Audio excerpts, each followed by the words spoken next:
Hopefully I'm not speaking too loud. Thanks for joining us. We're very excited here. My name is Ben Horney. I'm with Front Office Sports, and I am pleased to be moderating a very interesting session here today on the current state of streaming sports. We have an illustrious list of guests. I thank them for joining us. We've got Kathy Rassenberger. She's the president and founder of Rassenberger Media. We have Justin Frum, head of insights at Samsung Ads. Josh Walker, co-founder of Sports Innovation Lab. He's also CEO. And Drew Simon, director of content at Genius Sports. There's a lot to get to, and we don't have that much time, so we're going to dive right in. Before we get to questions, Kathy brought a sizzle reel that we'd like to queue up and get things going, get everyone excited. So let's roll that, please.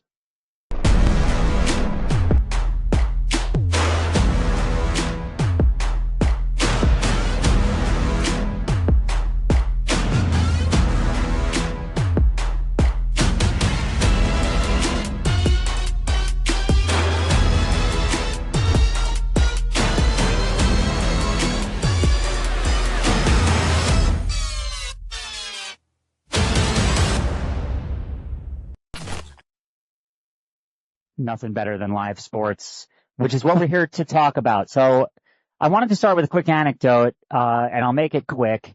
And it has to do with this question of, is linear broadcast, is that on the way out? Is streaming the new thing? Last night was the tip-off of the NBA season. I still have linear cable, and I was watching on NBC, and my friend was trying to watch the Oklahoma City Thunder game. He doesn't have cable. He has Peacock, and he's texting me, why can't I get the Thunder game? The Lakers-Warriors game's on. It was a Peacock thing. He was having trouble figuring out his streaming situation. So for me, that proves my old person thesis correct. I'm sticking with cable. But there's no question that streaming is new. So I want to throw it to you guys, and, whoever wants to jump in can start. Is linear TV truly dying? Live sports is the last bastion of kind of live communal experience. Who wants to start with? Is linear TV truly, on the way out? I can start with that. I don't think linear TV will ever be all the way out, but now the audiences are so fragmented, the rights are so fragmented that to reach different audiences, you have to have a strategy and distribution of your content on YouTube, on free ad-supported streaming, on SVODs, on broadcast. So there will always be a meaningful appetite on cable for live sports, but audiences are rapidly moving to streaming. 50% now of all television users watch free ad-supported streaming every week. So it's a major shift, not just to streaming, but to FAST too. And it's especially with younger audiences too, right? People are watching on their phones and their tablets and whatnot. Is this a generational divide here? And is it true that, the younger audiences are what's going to drive this? Are you all seeing, and let's throw it to one of, someone else, are you seeing the older generation accepting this and kind of going with streaming? Yeah, I'll take this. So at Sports Innovation Lab, we are now part of Genius Sports. One of the things that we track is what consumers spend their money on.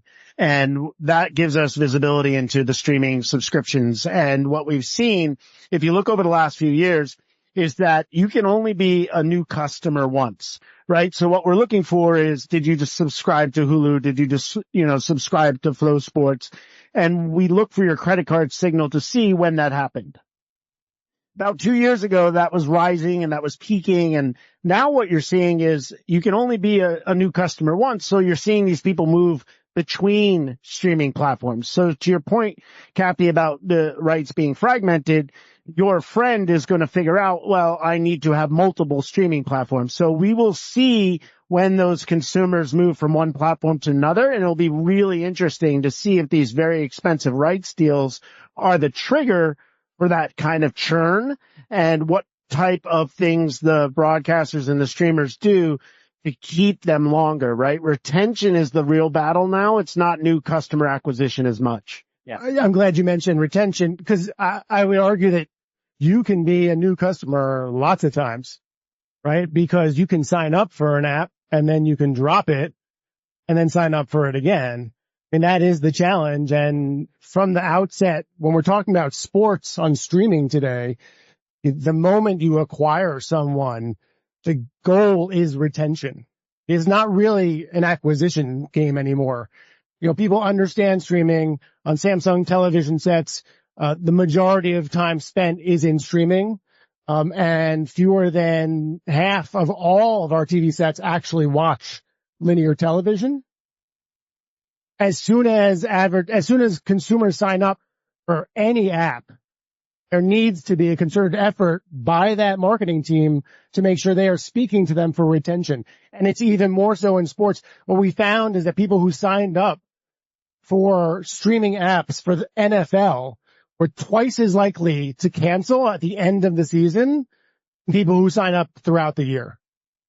So that raises an interesting question, this idea of people canceling and then re-signing up. I think that that's a trend. You have it with all kinds of streamers. I'm going to take the 7-day trial so that I can watch the HBO show and then I'm going to cancel. So, Drew, you haven't gotten to speak yet. I would like to hear your thoughts. You know, what are the strategies for keeping people? And are there different strategies to keeping people and then getting people back? Yeah, sure. So I come from a traditional background. I was at CBS Sports for a little over a decade. And part of the strategy in recent years, which is very smart, is investing in soccer.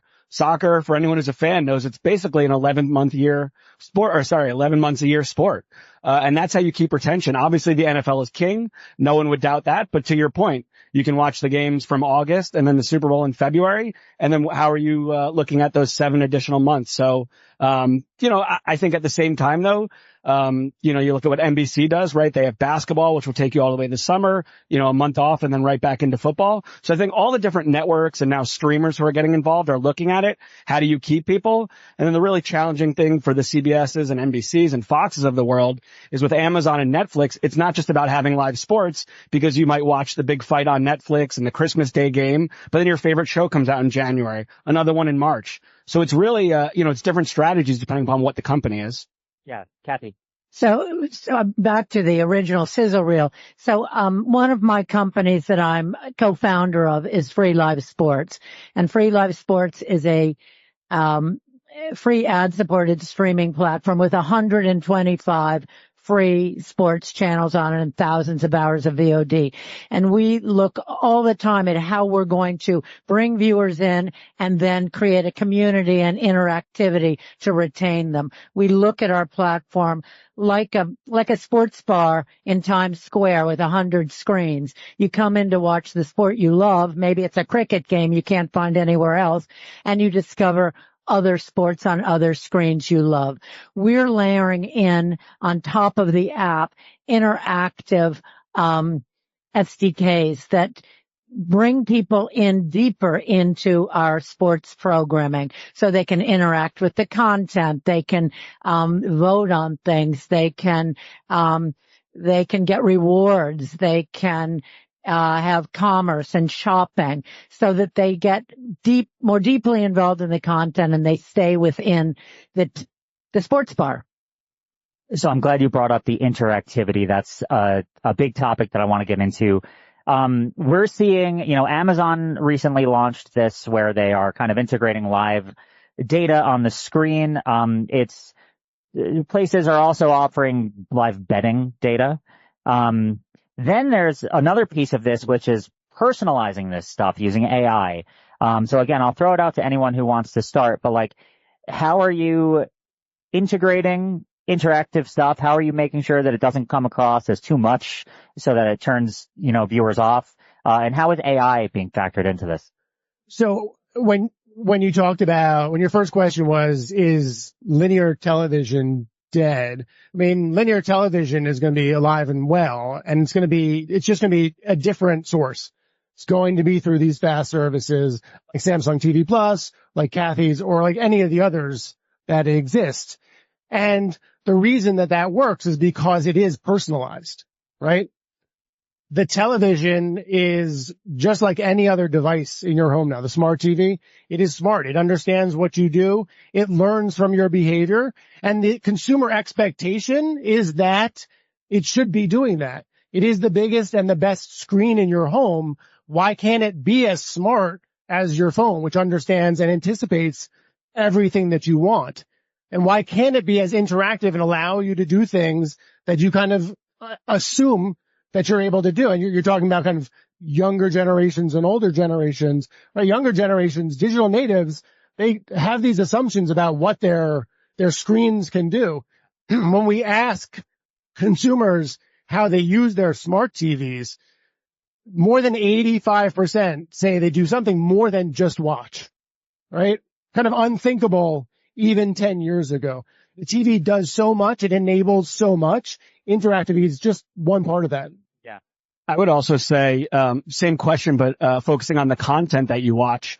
Personalization and augmentation are proven, right? You think about the first down line 30 years ago. When information that's live is additive and informative, it's not getting in front of the viewer's experience, and they want that. And now the question to what Kathy brought up is, how do we make that product where users can now track the players they want, the bets they want, the statistics they want? And that's something we at Genius are heavily invested in.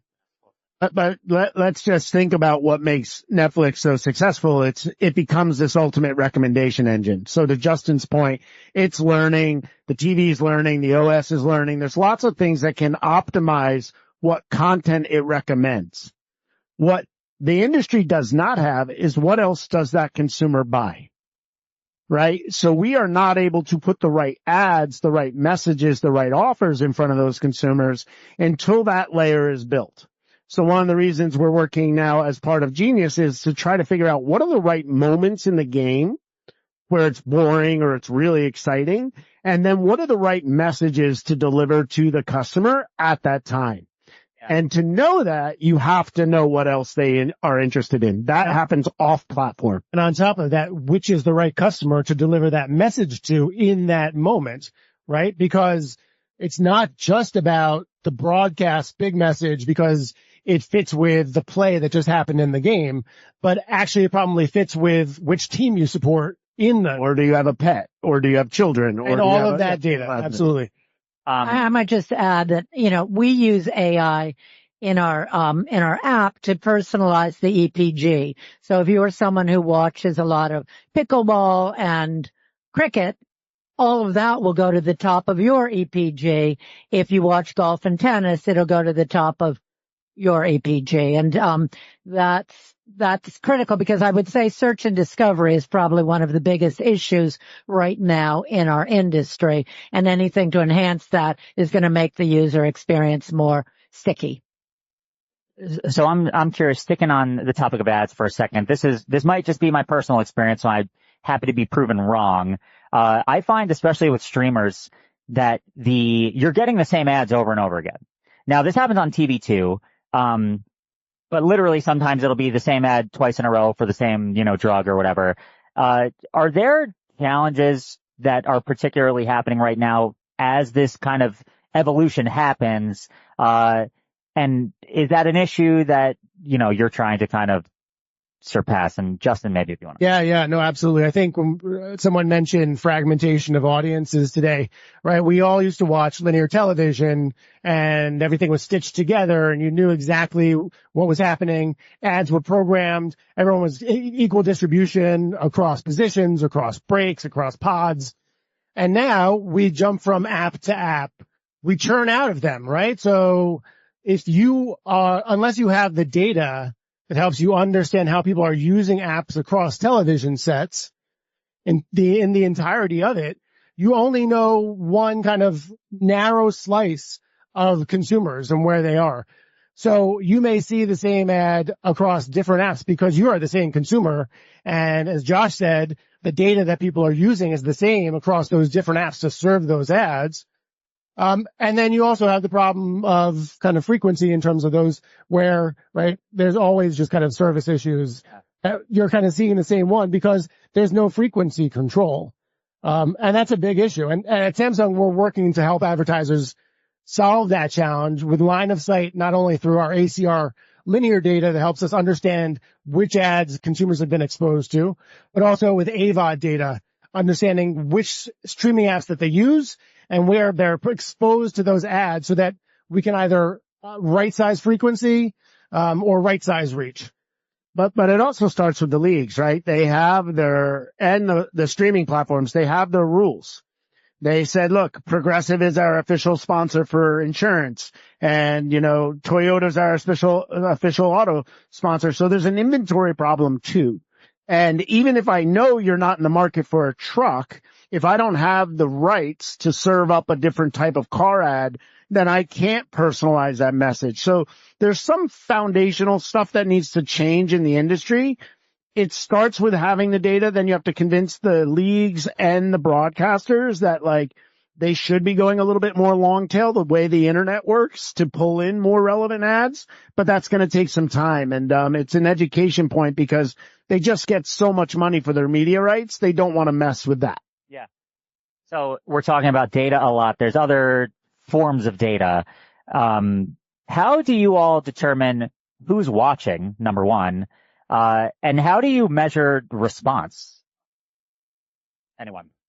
It's a big issue. I mean, a lot of this has to be commissioned. It has to be research that's driven now with panels and things like that. The devices need to get smarter. There needs to be more consent-based data sharing from the consumers.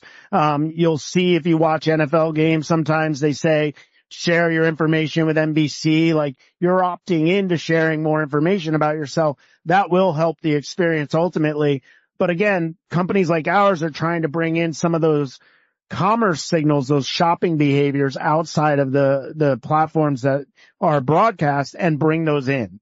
And I think that is, of course, how the internet works. But for broadcast, that's a new muscle. Yeah, and please. I was just going to say that, when you asked about AI and machine learning, I mean, that's one of the really great use cases of machine learning today is understanding who's in front of the television set, right? Making sure that we're talking to the right person based on what they're doing on their television set across the devices that they're using at that time. All of those are great signals that help personalize experiences, whether that's content or ads. Yeah. Happy to do. Yeah, I was just going to say one of the companies that we use for interactivity with our fans is called Canvas Space. They also have a layer of interactivity that goes over ads. So if someone interacts with an ad, we can get very nuanced data about that viewer and measure it. We've touched on this a little bit already, but I want to just go back to the younger generation of viewers. There's this idea that younger people don't even watch full games of sports. It's a lot of social media. One of you mentioned before, when people are watching sports, that's part of what they're doing, but they're also looking at their phone. So again, I guess what strategies are any of you building in to how you do this to, number one, keep people engaged, and number two, are you changing your offerings to kind of be in that shorter attention span format? One of the things we are doing is we have a company called Glued In. That's an SDK that we're basically layering on top of our app, and it uses short form video to create community interactions, interactivity, rewards, gamification, commerce, different types, and actually share betting data. So by creating ways to communicate with other viewers, to interact with other viewers, to create a community tool, it actually enhances fan engagement and keeps them on our platform. Yeah, I think what we're looking to do at Genius is figure out, and we've already figured out, what are they doing on the second screen, right? They're tracking their fantasy, they're tracking their betting. And so the kid in New Jersey who has Patrick Mahomes on his team is a lot different than the kid in Oklahoma who has Josh Allen on his team, right? And so if you want to track your bets, what they're doing fantasy wise, we want to make that customizable. And it's not as easy as it sounds, right? There's a lot of hardware and software and research that goes into it, but there's no doubt that this is what you're going to see. And you see some of the streamers being able to do that right now. And what Drew really has to work on at Genius, and some of the things that he's shown me are super exciting, is how do we use that real estate, right? Because you don't want to interrupt the viewing experience. You don't want to do an overlay when there's a touchdown. You don't want to put some crazy graphic on the, goal that was scored. But that generation expects the video. Younger people talk about edits all the time. They want us to do the edits for them. Or they want to get the tools or the content to play with. So some of the leagues are going to have to loosen their creative rights around this stuff because the kids want to play. Yeah. You know, And to that, also some of the productions and broadcasts are going to have to figure out how to do it, right? Because especially if you're sitting downstream, you kind of give them, hey, here's our score bug, here's our watermark, but design around that. And also, here's an advertisement. It's difficult, but it's definitely something we're working on. I think what's really important is that we understand that we can't force consumers to act in any given way, right? We need to kind of adapt to what they're doing. When you talk about people's second screening, that is the reality. People are watching television with their phones in their hands. People are doing everything with their phones in their hands, right? And what that does, it actually enables and empowers content owners and advertisers to do a lot of things that they couldn't previously do. Television is now a performance medium, right? We talk about search and social as kind of the core performance vehicles, but the truth is that now, with all of the data that exists for television, with the personalization and the machine learning that goes into it, and with people on their second screen in the moment, you can serve an ad that serves both as a big branding visual on the best screen in the home, but also drives to action, which means that publishers can also start selling advertising on television in a very different way. Right? We sell to ads on a CPM basis, a cost per thousand. But what if you can sell it on a cost per action, on an install? And that is kind of one of the big things that we at Samsung Ads are doing right now. And Justin used the term machine learning a bunch of times. One of the things that machine learning allows us to do is promote niche sports, cornhole, pickleball, these things that are emerging that you've heard about, you've seen, you've casually viewed. With a very small audience, you can model a much bigger audience. And that opens it up to new advertisers to kind of get involved in sports that they normally couldn't afford to be the official sponsor of. Josh, you did my segue for me. Niche sports is, there's two topics left that I definitely want to hit. Niche sports is one of them. Kathy, I was going to throw it to you. We've talked about this before. There's all these, the NFL, the NBA, et cetera. We're seeing their media rights deals. I mean, these are unattainable things if you're not one of the mega giants who have the money to buy those rights. But there's all these other smaller rights out there. So what sports are you seeing that are working? And, how do you determine what other kind of right sports to go after? Yeah, very interesting. We were talking about this before. It depends upon the territory, the country. What performs in London or in France is not going to perform that well in the U.S. necessarily. But we're finding that niche emerging sports that haven't previously had an audience because they weren't being carried on broadcasts and cable are surging on our platform because they have these passionate fan followings who can't find them anyplace else. So they come to our app to find those sports. And when they air live content, some of those networks will all of a sudden go to the top of our EPG in terms of performance. Billiards, when they have a live event, they go right to the top of our EPG. Their viewership doubles or increases 100%. So it's interesting. Live is what drives viewership. I will say that. But live for, ping pong will be as powerful as live for sometimes college sports. Maybe not as broad an audience, but definitely as passionate an audience. So what Kathy's talking about is the signal of demand when they can't find what they want on live broadcast. And 5 years ago, we saw this with women's sports. The WNBA, NWSL, the fans were moving around and you could see them subscribing to different apps, buying different jerseys from different places, unofficial channels, because the demand for watching women's sports was so high, but there was nobody carrying it centrally. It is no surprise to us, because we saw that 5 years ago, that now the WNBA is having a moment. Everybody is seeing that growing, and they all attribute it to Caitlin Clark and all these things, but that demand was there well before she joined the league, and we could see that women's sports was surging. I think what we're talking about, what Kathy's referencing, is there will be other niche sports that carry into the future, and you're going to see that because they're going to have to seek out that content, and broadcasters will eventually take notice. And I just wanted, it's a little bit like when the Olympics aired curling in prime time. Most people had never watched a curling event, and if you had watched it, you might have fallen asleep.